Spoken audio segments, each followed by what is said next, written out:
Herkese merhaba arkadaşlar. Bugün geçici kale dükkanıyla birlikteyiz. Şimdi arkadaşlar bu kale dükkanı biraz beni şaşırttı. Çünkü 2-3 tane en fazla belki 4 tane falan burada kale teması olurken şimdi burada bayağı bir kale teması yerleştirmişler buraya. Tabi bunun değerlendirmesini yapacağız.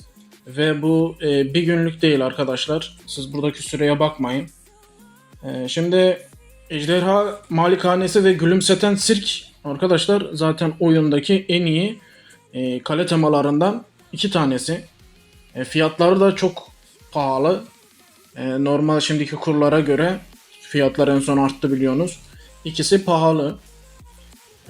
En pahalı bunlar arkadaşlar. Onun için örnek veriyorum. 1200-1300 etse yani diğer kaleden iki tane falan alırsınız ama bundan bir tane alırsınız aynı şeyle. Ne bu?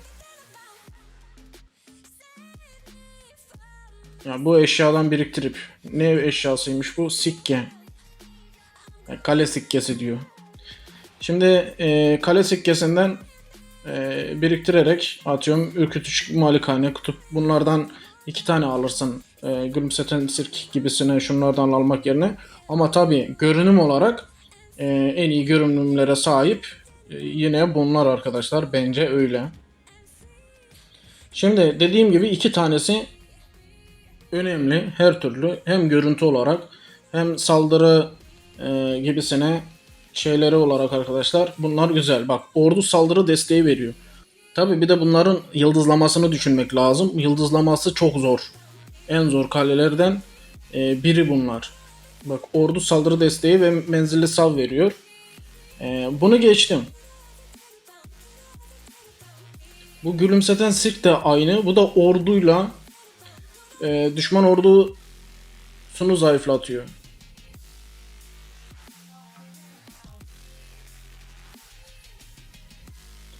E, Hem max CP'sini hem savunmasını zayıflatıyor arkadaşlar. Düşman ordusuna yönelik kale teması. Bu da aynı şekilde yıldızlaması zor. Buradan itibaren şu 3 tanesi etkinlik kale temasıydı. 650 diyor. Şöyle göz gezdirelim. Menzil saldırı, menzil CP demiş. Evet, işe yarar. Ordu saldırıdan sonra ordudan hariç tek tip saldırı etkileyenler işe yarıyor arkadaşlar. Onun için ürkütücü malikane olabilir düşünürken. Bu da süvari saldırı desteği veriyor. Kutup düşü. Bu da etkinlikte gelmişti önceden. Tek boynuz yine etkinlikte gelmişti. Bu mesela süvari max CP ve eğitim hızı veriyor. Şimdi burada saldırı bazlı düşünürseniz bakın aynı kale sikkesini istemesine rağmen bu mesela saldırı desteği vermiyor. Ama orada eğitim hızı falan demek ki onu dengeliyor. Ondan aynı oranda sikke istemiş. Mystic Konak bu arkadaşlar ucuz kale temalarından biriydi. Antik Piramit aynı şekilde. Bunlar da bakın piyade savunma, ordu kapasitesi arttırma demiş. Bu şekilde ordu kapasitede dediği kaynak açısından falandır arkadaşlar. Antik Piramit bakıyoruz. Süvari Max CP araştırma hızı demiş. Bu da ötekilere göre düşük. Tabii ki. 530 istemiş bunun ikisini. Bunun haricinde ne demiş? Kale Yıldız Parşömeni 45 tane. 165 sikkeye ediyor. 10 kez alınabiliyor. Yani 450 tane yapar. Tabi siz o kadar biriktirirseniz 1600 küsür yapar. Zaten en üstteki kale temalarından alırsınız.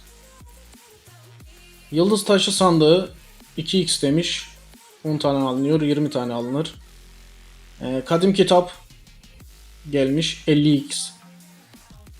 Kayıt 200. Parlak hüner küresi 3. Pasparlak hüner küresi 6. Mana kristali 55. Bak 200 tane alınıyor. Az değil arkadaşlar. Mana cevheri 5 tane alınıyor. Bak bu mana cevheri mana kristalinden daha zor arkadaşlar. Tamam üretimi oluyor kalede ama daha zor.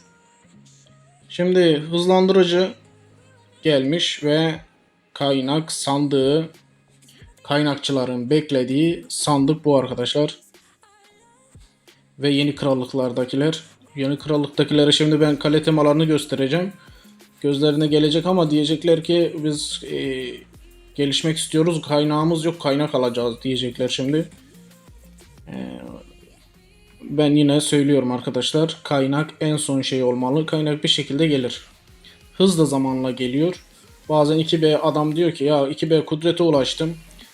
Kendimi geliştiremiyorum. Kalenin gücü artsa ne olacak şey olarak.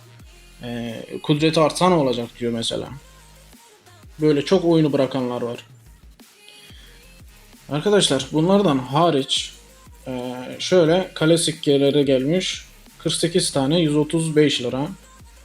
Kale sikkeleri 80'e 220 lira. 300'e 880 lira. 750 tanesi de 2200 lira. Bak. Evet. Şunlar da arkadaşlar bence şunlar boşuna geldi. Şu en son güncelleme ile güya bu kadar indirim olmuş. Onun %3200 nedir ya? Saçma sapan şey gelmiş. Yanında görünsün diye gelmiş herhalde. Şimdi arkadaşlar burada zaten bu sikkelerin çoğunu parayla almanız gerekecek. Ve pahalı olacak belli bir yerde. Onun için hepsini toplayamazsınız. Geride kalanlar için belki ayarlamış yapmışlardır. Onun için eksiklerinizi ya da size güzel görüneni seçebilirsiniz kale teması olarak. Ama dediğim gibi en önemlileri yukarıdaki 2 tanesi.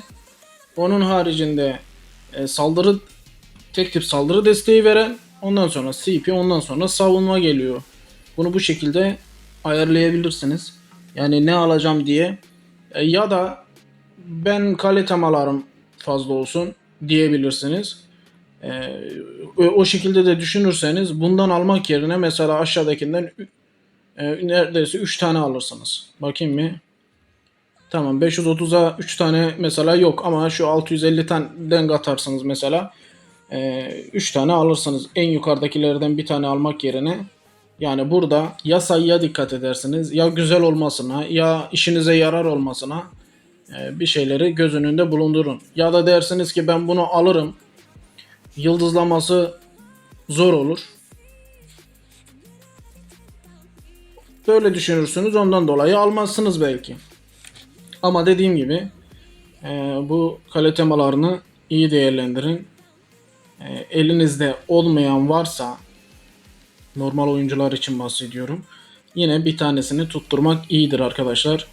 Hani ufak da olsa bir paketle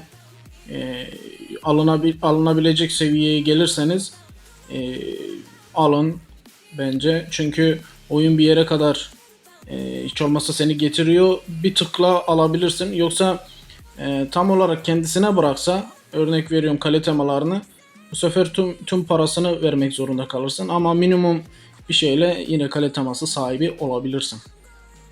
Evet arkadaşlar bu şekilde kale teması etkinliği kale dükkanı gelmiş bulunuyor.